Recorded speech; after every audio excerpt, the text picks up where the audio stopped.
Selamat sore semuanya, perkenalkan nama saya Alisa Saris dari kelas 11-9. Pada kesempatan kali ini, saya akan menjelaskan materi geografi dengan dua topik, yaitu topik pertama adalah apakah letak astronomis Indonesia lebih banyak memberikan keuntungan atau tantangan?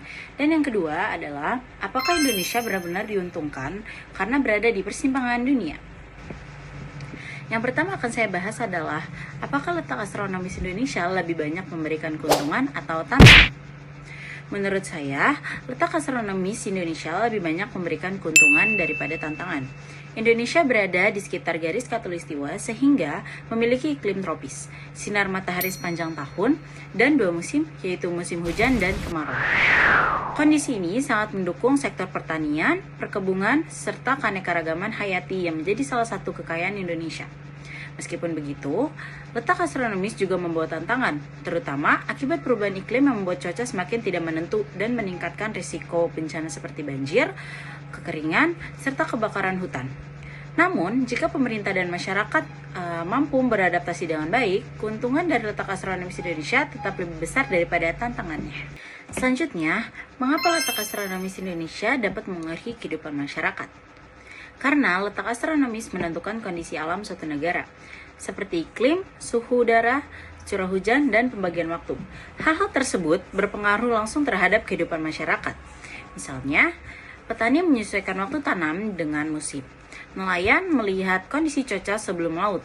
Dan pembagian 3 zona waktu juga memengaruhi aktivitas belajar, bekerja, serta komunikasi antar wilayah di Indonesia. Kemudian, apa saja keuntungan yang diperoleh Indonesia dari letak astronomis tersebut? Menurut saya, letak astronomis Indonesia memberikan banyak keuntungan. Indonesia memiliki iklim tropis dengan sinar matahari yang cukup sepanjang tahun, sehingga kegiatan pertanian dan perkebunan bisa berlangsung dengan baik. Selain itu, Indonesia juga memiliki keanekaragaman hayati yang sangat tinggi karena kondisi alamnya mendukung pertumbuhan berbagai jenis tumbuhan dan hewan. Potensi energi surya juga menjadi salah satu keuntungan yang bisa terus dikembangkan di masa depan. Tentunya dengan adanya letak astronomis ini, Indonesia memiliki tantangan. Jadi, apa tantangan yang muncul akibat perubahan iklim di wilayah tropis? Meskipun memiliki banyak keuntungan, wilayah tropis juga menghadapi tantangan akibat perubahan iklim. Saat ini, cuaca menjadi lebih sulit diprediksi, sehingga musim hujan dan musim kemarau sering berubah. Dampaknya bisa berupa banjir, kekeringan, kebakaran hutan, bahkan gagal panen. Kondisi ini tidak hanya mempengaruhi lingkungan, tapi juga berdampak pada perekonomian dan kehidupan masyarakat sehari-hari. Sekarang kita masuk ke topik kedua. Apakah Indonesia benar-benar diuntungkan karena berada di persimpangan dunia? Menurut saya, Indonesia memang diuntungkan karena berada di persimpangan dunia, tetapi keuntungan tersebut tidak otomatis dirasakan begitu saja. Letak Indonesia yang berada di antara benua Asia dan Australia, serta Samudra Hindia dan Samudra Pasifik, menjadikan jalur penting bagi perdagangan dan pelayaran internasional. Posisi ini membuka banyak peluang, seperti meningkatnya kegiatan ekspor dan impor, masuk ke investasi asing, berkembangnya sektor pelabuhan, serta bertambahnya kerjasama dengan berbagai negara. Di sisi lain, posisi yang strategis ini juga menimbulkan tantangan, seperti penyelundupan, kejahatan lintas negara, dan persaingan ekonomi yang semakin ketat.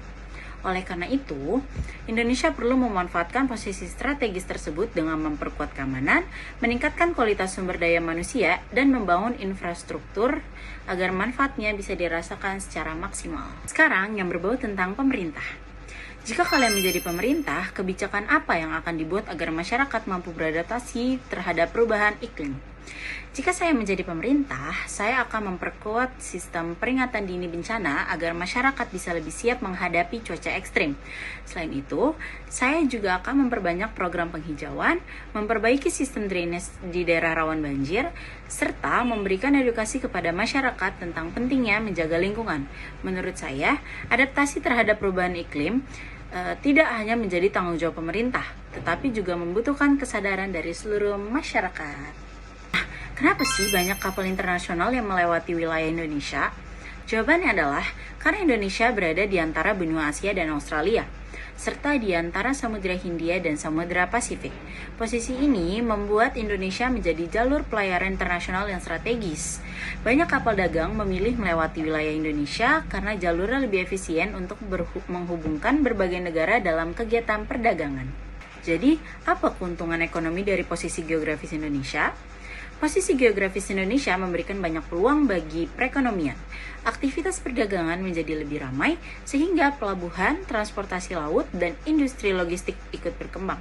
Selain itu, posisi ini juga dapat menarik investasi dari luar negeri, membuka lapangan pekerjaan, dan meningkatkan pendapatan negara melalui kegiatan ekspor-impor serta jasa pelayaran. Jika dimanfaatkan dengan baik, posisi strategis ini bisa menjadi salah satu kekuatan ekonomi Indonesia. Dan yang terakhir, ancaman apa yang dapat muncul akibat posisi tersebut?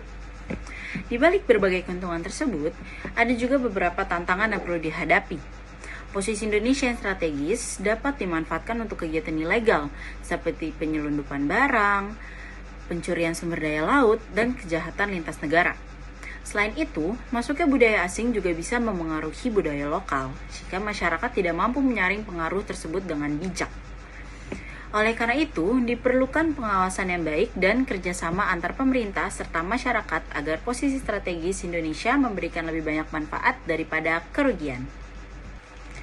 Mungkin sekian saja penjelasan dari saya. Mohon maaf bila ada salah kata dan kekurangan dalam saya menyampaikannya. Sekian dari saya. Wassalamualaikum warahmatullahi wabarakatuh.